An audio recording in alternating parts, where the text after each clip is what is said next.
Welcome to সানখোলা শিবির। আজ থেকে কিন্তু শিবির শেষ, আর থাকবো কি বা করে। দেখুন লাগা জোয়ারা অন্যের এত মেঘ পড়ার পরে মানুষ কেন তাহারার কোনো প্রশ্ন উঠে।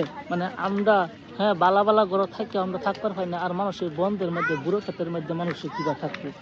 একটু কল্পনা করে দেখেন, এই দেখুন অবস্থা। সারা মানুষ কিন্তু গেছে গাইনেরাও দেখাইতেছি। এই দেখুন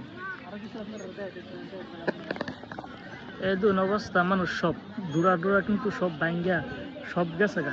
তার অবস্থা নাই, কেমনে থাকতো, তার কোনো প্রশ্নই উঠে না। আর এই মানুষটির এত কষ্ট কেলে গিয়ে মানুষের কি বাড়ি ঘর আছেন না, সব আছেন, কিন্তু আজ যা দেখুন কেউ কিন্তু কোটিপুটি থাকলেও একসময় কিন্তু ভিখারি হয়ে যায়, রাস্তার ভিখারি হয়ে যায়। যেমন এই মানুষের কিন্তু সাই সম্পত্তি অনেক আছে, কিন্তু আজকা কিন্তু ওরা খালি হাত, একদম কিচ্ছুই নাই অবস্থা।